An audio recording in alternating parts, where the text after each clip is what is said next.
Bismillahirrahmanirrahim. Assalamualaikum warahmatullahi wabarakatuh.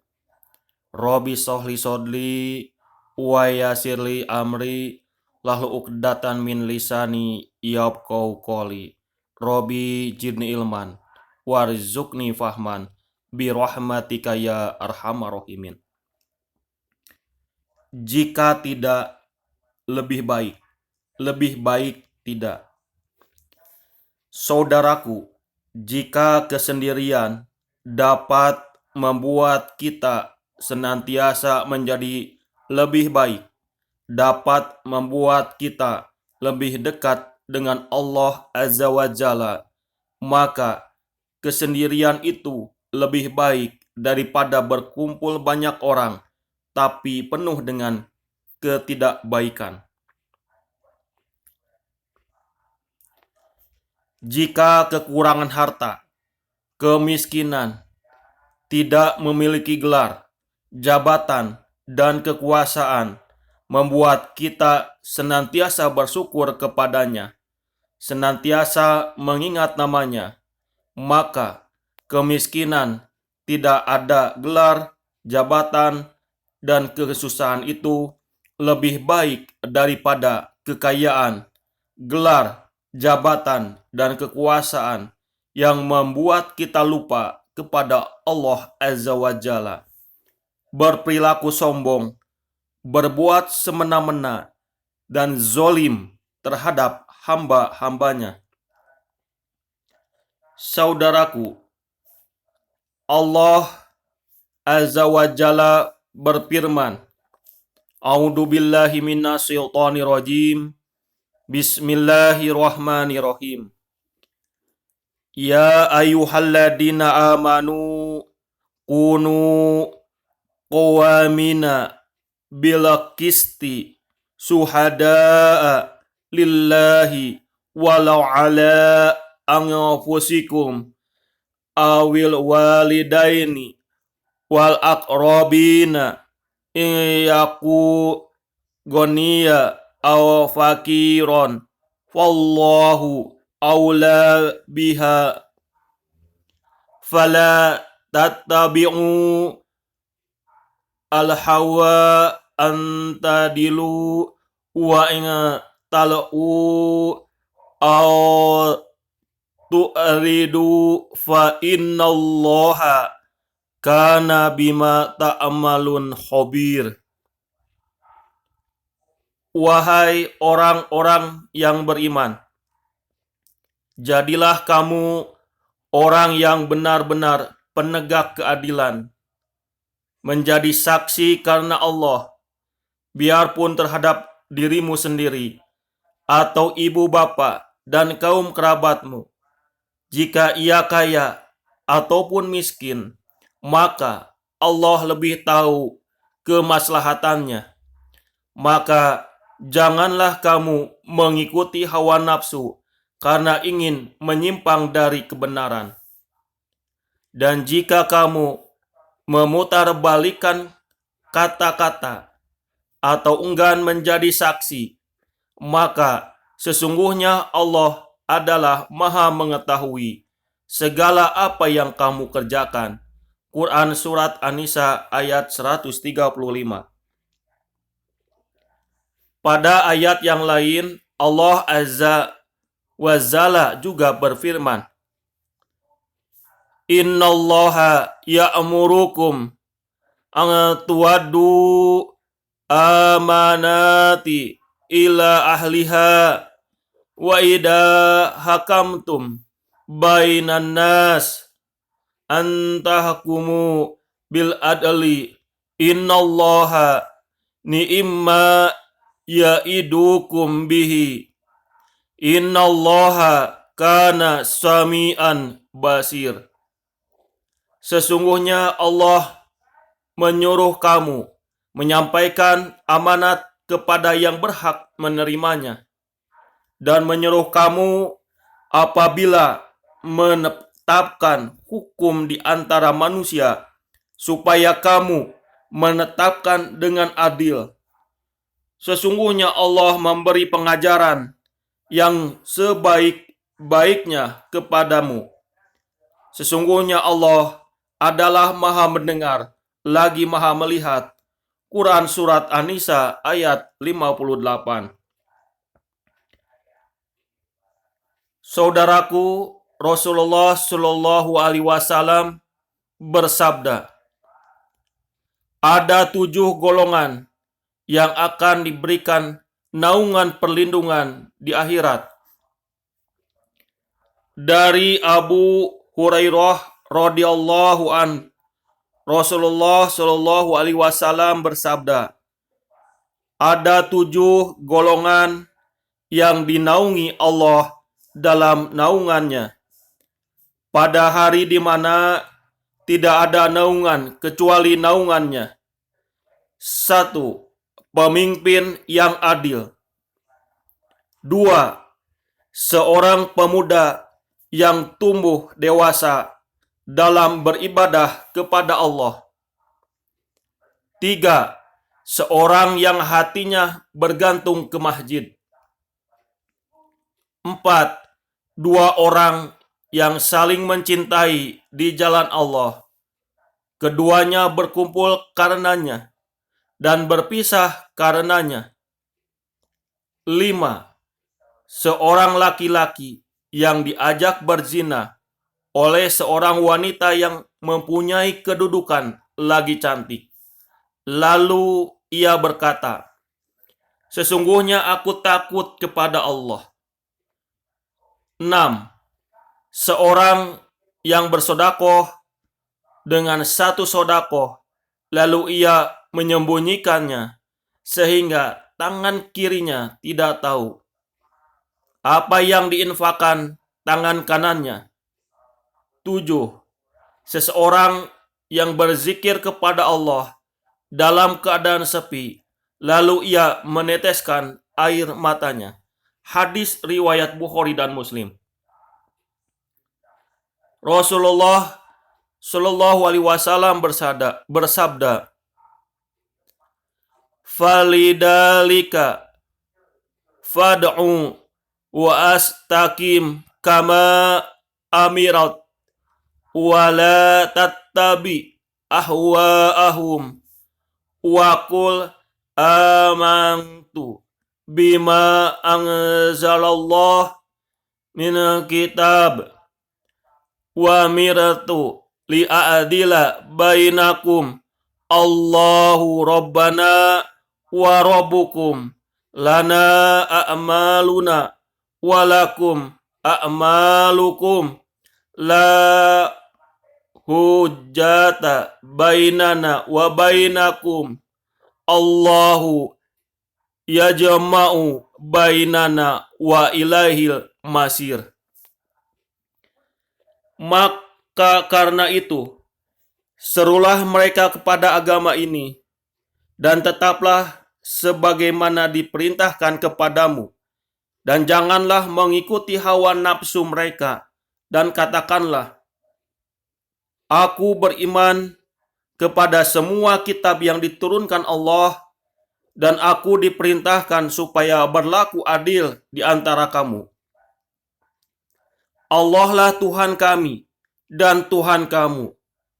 Bagi kami amal-amal kami, dan bagi kamu amal-amal kamu. Tidak ada pertengkaran antara kami dan kamu.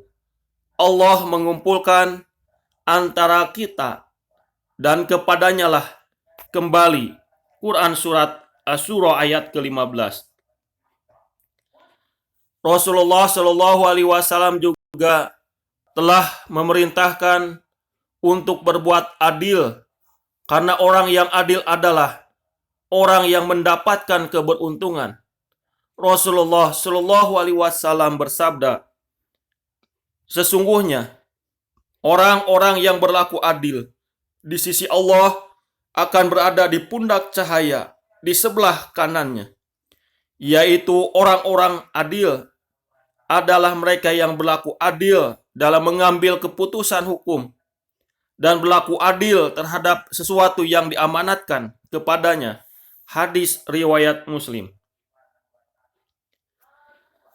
Saudaraku, Sesungguhnya hidup hanya perihal beribadah kepada Allah Azza wa Jalla, karena manusia diciptakan hanya untuk beribadah kepadanya. Segala sesuatu yang kita lakukan tidak terlepas dari terhadap ridhonya. Baik itu pekerjaan yang menghasilkan nafkah yang halal, ikhtiar mendapatkan pasangan yang terbaik darinya. Segalanya harus dari Allah dan diniatkan hanya untuk mendapatkan ridho Allah. Karena jika Allah Azza wa Jalla menjadi tujuan kita, maka tenanglah hati dan jiwa ini menjadi setiap yang pahit manis episode kehidupan. Semoga Allah Azza wa Jalla mengaruniakan hidayahnya kepada kita, sehingga kita tetap istiqomah untuk senantiasa berbuat lebih baik, berlaku adil dalam mengambil setiap keputusan, dan berlaku adil terhadap segala sesuatu yang telah diamanatkan untuk meraih ridhonya. Lapang hati dalam ketaatan. Sahabatku, kecintaan kita kepada Allah Azza wa Jalla akan mengantar kita sebagai seorang hamba menuju kehidupan yang sangat indah. Kelapangan hati dan ketenangan jiwa, karena rongga hati kita hanya terpenuhi oleh kecintaan kepada Allah dan ketergantungan kepadanya. Wajarlah bila Rasulullah Shallallahu Alaihi Wasallam bersabda, "Salasa man kunna fihi wajada halawatal iman, ayyakun Allah wa rasulahu ahaba ilaihi mimma siwahuma wa an yuhibba mara'u la yuhibuhu ilallah wa yakrah an ya'uda fil kufri kama yakrahu ay yukadzafa finnar." Tiga sifat yang tidaklah terdapat pada seseorang, pasti ia akan mendapatkan kelezatan iman. Hendaknya Allah dan Rasulnya yang paling ia cintai melebihi selain keduanya. Dan ia mencintai seseorang, tidaklah ia mencintainya melainkan hanya karena Allah. Serta ia benci untuk kembali kepada kekufuran, sebagaimana ia benci untuk melemparkan ke dalam api neraka. Hadis riwayat Bukhari dan Muslim dari Anas bin Malik radhiyallahu an. Sahabatku, bagaimana mewujudkan hati yang lapang, dan apa saja sebab-sebab yang dapat mengantarkan pada hal itu, dan apa tanda dari lapangnya hati. Syekh Sholih bin Fauzan Al-Fauzan hafizahullah menjawab, kelapangan hati itu di tangan Allah Azza wa Jalla. Namun, sebab-sebab untuk mendapatkannya adalah perbuatan dan keinginan hamba. Allah Azza wa Jalla berfirman, "Afaman sarahallahu sadrahu lil Islam fahuwa ala nuri min rabbih fawailu liqawsiyati qulubuhum min dzikrillah." Maka, apakah orang-orang yang dibukakan Allah hatinya untuk menerima agama Islam, lalu ia mendapat cahaya dari Tuhan, sama dengan orang yang membatu hatinya? Maka kecelakaan yang besarlah bagi mereka yang telah membatu hatinya untuk mengingat Allah. Quran Surat Az-Zumar ayat ke-22. Allah Azza wa Jalla juga berfirman, "Alladzina amanu wa tatmainu qulubukum bidikrillah. Ala bidikrillah tatmainu qulub. Alladzina amanu wa amilu solihati tuba lahum wa husnu mab. Yaitu orang-orang yang beriman dan hati mereka menjadi tentram dengan mengingat Allah. Ingatlah, hanya dengan mengingat Allah hati menjadi tentram. Orang-orang yang beriman dan beramal soleh, bagi mereka kebahagiaan dan tempat kembali yang baik. Quran Surat Ar-Ra'd ayat ke-28. Allah Azza wa Jalla berfirman, Faman yuridullah ayyahdiyahu yasrah sadrahu lil Islam, wa man yurid an yudillahu yaj'al sadrahu doyikon harajan ka'annama yas'adu fihi samai. Barang siapa yang Allah menghendaki akan memberikan kepadanya petunjuk, niscaya dia melapangkan dadanya untuk memeluk agama Islam. Dan barang siapa yang dikehendaki Allah kesesatannya, niscaya Allah menjadikan dadanya sesak lagi sempit, seolah-olah ia sedang mendaki ke langit. Quran Surat Al-An'am ayat 125. Oleh karena itu, Nabi Musa alaihissalam yang pertama kali diutus untuk membawa risalah berdoa, Qala Rabbi sohli sodri wa yasirli amri. Musa berkata, Wahai Robku, lapangkanlah dadaku dan mudahkanlah urusanku. Quran Surat Toha ayat ke-25. Beliau berdoa kepada Allah Azza wa Jalla sebelum menyampaikan risalah untuk melapangkan dadanya. Demikian juga Nabi kita Shallallahu Alaihi Wasallam telah dilapangkan dadanya oleh Allah Azza wa Jalla, dan beliau juga membawa risalah. Alam nasroh laka sodrok. Bukankah kami telah melapangkan untukmu dadamu, wahai Muhammad? Quran Surat Al-Insyirah ayat 1. Maka maksud dari lapang dada terhadap ajaran Islam adalah merasakan kelezatan dalam melakukan ketaatan, ibadah, dan amal soleh.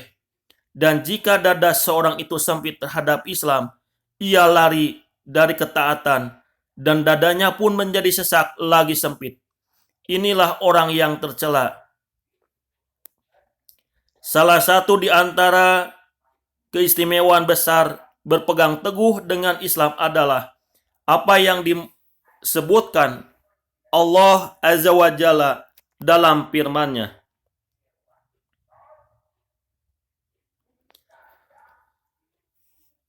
Famay yuridullahu ayyahdiyahu yasrah sadrahul Islam, wa may yurid ayyudillahu yaj'al sadrah sayiqan haraja ka'annama yas'adu fi samai.